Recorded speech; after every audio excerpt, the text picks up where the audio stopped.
میرا نام لیلا ہے اور میری عمر 16 سال ہے۔ میں پنجاب کے ایک شہر سہیوال کی رہنے والی ہوں۔ میں بہت ہی غریب گھرانے میں پیدا ہوئی تھی۔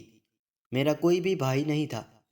میری اماں لوگوں کے گھر کی صفائیاں کرتی، ان کے برتن دھونا، جھاڑو لگانا، یہ سب کم کر کے میری ماں ہمارا پیٹ پالتی۔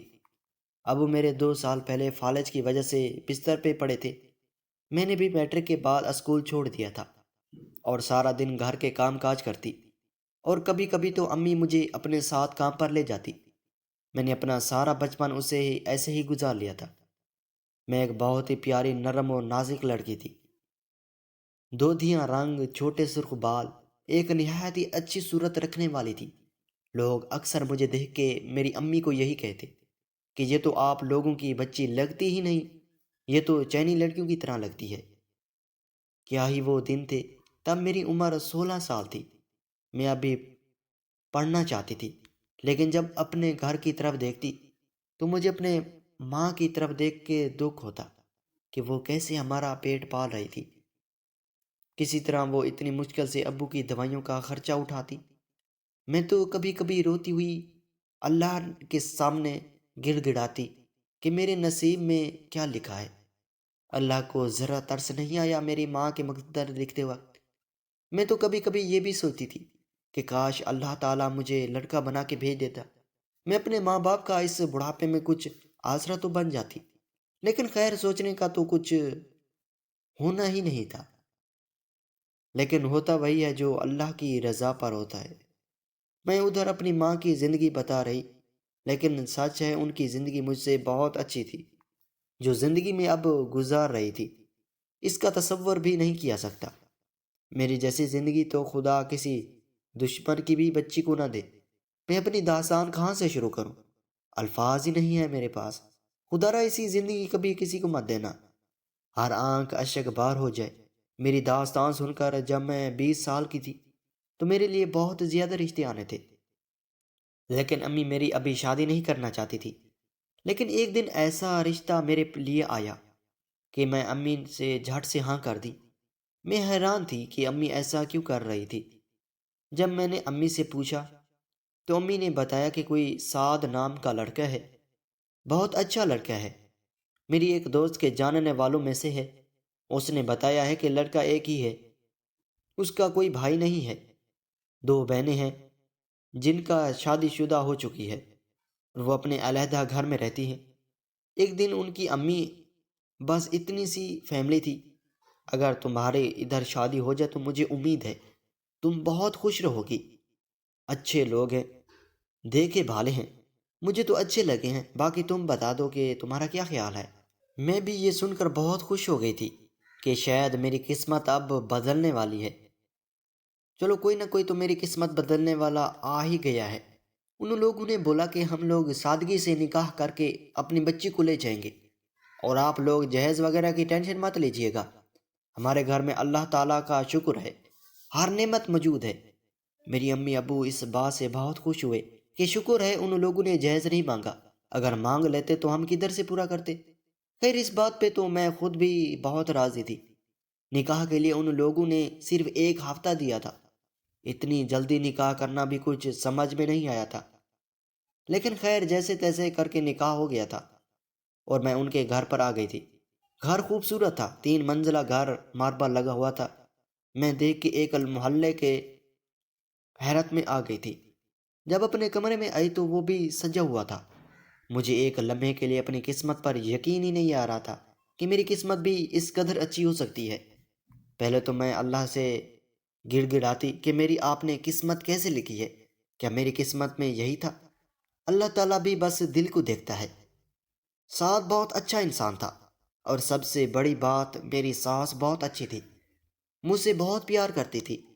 شادی کو اتنی دیر ہو چکی تھی، آج تک میری ساس ہی میرے بہت سارے کام کر دیتی مجھے۔ میں بہت خوش تھی کہ شوہر تو اچھے ملا ہے، ساس بھی بہت اچھی ملی ہے۔ جتنی ان لوگوں کی تعریف سنی تھی وہ بہت کم تھی، یہ لوگ تو بہت زیادہ اچھے تھے۔ میں بہت خوش تھی، لیکن ایک بات میری ساس کی بہت عجیب تھی۔ وہ صبح جب میرے شوہر اپنے کام پہ چلے جاتے تو تھوڑی دیر میں میری ساس بھی بنا بتاتے ہی چلی جاتی۔ کچھ دن میں نے کوئی سوال نہیں کیا، لیکن ان کا روز کا معمول دیکھ کر میں خود پریشان ہو گئی کہ آخر یہ جاتی کہاں ہیں۔ ایک دن میں نے پوچھا تو بولی کہ میری ایک دوست ہے، ادھر سے تھوڑے فاصلے پر رہتی ہے، ان کے پاس سے چلی جاتی ہوں، ذرا وقت اچھا نکل جاتا ہے۔ میں نے بھی ان کی اس بات پر یقین کر لیا۔ اب میں ان سے بالکل بھی نہیں پوچھتی کہ وہ کہاں جاتی ہیں اور کہاں نہیں۔ وہ شام میں جب گھر آتی تو آ کر میرا سارا کام کرتی، یہاں تک کہ مجھے کمرے میں لٹا کے جاتی، بہت پیار کرتی۔ وقت ایسے ہی گزرتا گیا اور ایک دن آیا جب مجھے پتہ چلا کہ ماں بننے والی ہوں۔ میں بہت خوش تھی، میرے شوہر بھی بہت خوش ہوئے، اور سب سے بڑھ کر میری ساس خوش ہوئی۔ انہوں نے میرا بہت خیال رکھا، مجھے کبھی یہ کمی محسوس نہیں ہونے دی تھی کہ میرے ماں باپ میرے پاس نہیں ہیں۔ میری ماں سے بڑھ کے وہ مجھ سے پیار کرتی، میرا سارا کام وہ خود کرتی، اور تو اور مجھے رات میں کھانا کھلا کے دودھ کا گلاس بھر کے دیتی اور پاس بیٹھ جاتی۔ جب تک کہ میں سو نہ جاتی وہ پاس بیٹھتی، سر میں ہاتھ پھیرتی رہتی۔ ایک ماہ ہو گیا تھا، ایک دن اچانک میری طبیعت خراب ہوئی، میرے شوہر نے مجھے ہسپتال لے کر بھاگے۔ طبیعت اتنی خراب ہو گئی کہ مجھے اپنا بچہ کھونا پڑا۔ اسی صدمے سے میں ایک ہفتہ بستر پر پڑی رہی۔ میرے شوہر نے مجھے بہت سنبھالا، بہت دلاسا دیا، مجھے میری ساس نے بہت بہت خیال رکھا تھا۔ ایک ہفتہ بعد میں واپس پہلے کی طرح اپنی زندگی میں واپس آ گئی۔ وقت گزرتا گیا، میں اللہ تعالیٰ سے بہت دعائیں کرتی کہ یا اللہ میری گود پھر پہلے کی طرح بھر دے۔ میرے شوہر بھی مجھے بہت دلاسا دیتے کہ اللہ کی رحمت سے نا امید نہیں ہوتے، اور ایک بار پھر اللہ نے میری دعا سن لی تھی۔ ایک رات پھر میں حاملہ ہوئی، میری خوشی کا تو کوئی ٹھکانہ نہیں تھا، اور اس بار بھی 2 ہفتے بعد ہی میرا حمل ضع ہو گیا۔ لیکن حیران کن یہ بات تھی کہ میرے شوہر اور میری ساس کے رویے میں ذرا سے بھی تبدیلی نہیں آئی تھی۔ میں بہت حیران و پریشان تھی، لیکن کیوں میں بیمار رہنے لگی تھی، صرف یہ سوچ سوچ کے کہ میرے ساتھ یہ کیا ہو رہا ہے، اور ان سب کی محبت بھی میرے لیے کام نہیں ہو رہی تھی۔ 3 4 بار میں حمل ہو رہی تھی، لیکن ایسے ہی میرا حمل ہر دفعہ ضائع ہو جاتا۔ میں اب ذہنی طور پر بیمار ہو چکی تھی، اتنی طبیعت ہر وقت خراب رہتی کہ کچھ سمجھ نہیں آتا کہ میرے ساتھ یہ کیا ہو رہا تھا۔ میرے شوہر مجھے ڈاکٹر کے پاس لے جاتے تو ڈاکٹر بولتے کسی ہسٹریا کا مرض ہے۔ میری کیفیت پاگلوں جیسی ہو گئی تھی، کچھ سمجھ نہ آنا تھا میرے ساتھ یہ کیا ہو رہا تھا اور یہ کیوں ہو رہا تھا۔ خیر میری ساس میرا بہت خیال رکھتی، اس دوران میرے ابو بھی اس دنیا سے چلے گئے تھے۔ اب میری امی اکیلی پڑ گئی تھی، سب کچھ عجیب سا ہو گیا تھا، یہ دنیا خالی خالی لگنے لگی تھی۔ ایسا لگتا تھا کہ جتنی تیزی سے یہ خوشی کی لہر میری زندگی میں آئی تھی، اتنی تیزی سے یہ میری زندگی سے جا رہی تھی۔ لیکن پھر ایک دن میری زندگی میں ایک ایسا آیا جس نے میری روح کو چیر کے رکھ دیا تھا۔ وہ دن میرے لیے قیامت سے تھوڑا کام نہیں تھا۔ اس دن میری آنکھوں سے سب پٹیاں اتر گئی، جس دن میں نے اپنے شوہر کو اپنی ساس سے باتیں کرتے سنا تھا۔ میری آنکھیں اور کان ان لمحات کو دیکھنے اور سننے کے قابل نہیں رہے تھے۔ ہوا کچھ یوں تھا، میری ساس روز کی طرح مجھے سلا کے چلی جاتی، میرے شوہر کام سے تھوڑی دیر آتے اور میری ساس ان کو کھانا وغیرہ خود کھلاتی۔ شادی کے پہلے دن سے آج تک یہی معمول تھا۔ اس دن بھی یہی ہوا تھا، میں سو گئی تھی، اچانک میری پیاس سے آنکھ کھلی، میں پانی کے لیے کمرے میں سے باہر چلی گئی، سر کو چکرا دے کر پھر بھی چیزوں کا سہارا لے کر کچن میں آ گئی۔ پانی ڈالا اور کمرے میں آ رہی تھی کہ اچانک ہنسنے کی آوازیں میرے کانوں میں پڑیں۔ آوازیں تو میری ساس کے کمرے سے آ رہی تھی۔ میں کمرے کے پاس گئی اور کچھ سننا چاہا تو کمرے سے میرے شوہر کے بھی ہنسنے کی آوازیں آ رہی تھی۔ میں نے غور کیا تو یہی سنا کہ ہاجرہ، میری ساس کا نام، آہستہ بولو، لیلا اٹھ نہ جائے، تو آگے سے ہاجرہ کہتی کہ وہ نہیں اٹھنے والی، میں نے نیند کی گولی دے دی ہے اور اسے سلا دیا ہے، وہ صبح تک نہیں اٹھنے والی۔ یہ سن کے دونوں پھر زور زور سے کہکیے لگاتے۔ میں نے اتنی بات سنتے ہی گرنے والی تھی، مجھے اپنے کانوں پہ یقین نہیں آ رہا تھا کہ آج تک میں نیند کی گولیاں کھاتی رہی، تبھی مجھے صبح سے پہلے ہوش ہی نہیں آتا۔ میں صدمے تھی کہ یہ لوگ میرے ساتھ کیا کر رہے تھے۔ میں نے ان کی مزید باتیں سننے کی کوشش کی تھی، لیکن سن نہ پائی۔ اگلے دن میں نارمل اٹھی، ان لوگوں کو شک نہ ہونے دیا کہ مجھے ان پر شک ہونے لگا تھا۔ دن ایسے ہی گزر گیا۔ رات آ گئی۔ میری ساس دوائی لے کر میرے کمرے میں آئی۔ میں نے ان کا دھیان ہٹانے ہی والی تھی اور گولیاں چھپا دیں اور ان کو محسوس کروایا کہ میں نے گولیاں کھا لی ہیں، اور میں جلدی سے لیٹ گئی۔ تھوڑی دیر میں میری ساس اٹھ کے اپنے کمرے میں چلی گئی۔ جیسے ہی میری شوہر گھر آئے، وہ سیدھا ان کے کمرے میں چلے گئے۔ تھوڑی دیر بعد پھر سے ان لوگوں کے ہنسنے کی آوازیں آنے لگی۔ میں آہستہ سے اٹھی اور ان کے کمرے کے باہر کان لگا کے ان کی باتیں سننے لگی۔ آج جو میں نے سنا کاش وہ کبھی نہ سنتی۔ میرے شوہر میری ساس یعنی ہاجرہ سے یہ باتیں کر رہے تھے کہ ہاجرہ، مجھے لگتا ہے یہ عورت بھی بچہ پیدا نہیں کر سکے گی۔ کیا فائدہ ہوا مجھے دوسری شادی کرنے کا؟ تم سے اولاد ہی نہیں ہو سکتی، اس لیے اس سے شادی کی تھی، لیکن یہ بھی ابھی کبھی ماں نہیں بن سکتی۔ اب میں کیا کروں گی؟ مجھے بچہ چاہیے، اور ہر حال میں چاہیے۔ ہاجرہ بولی، ہاں میں اپنے شوہر کی ایک اور اس سے بھی پیاری لڑکی سے شادی کرواؤں گی، دیکھنا وہ آپ کو بچہ دے گی۔ سعد بولے، اس کا کیا کریں گے؟ ہاجرہ بولی، یہ اسے ہی مر جائے گی۔ تو اس بات پر دونوں ہنسنے لگے۔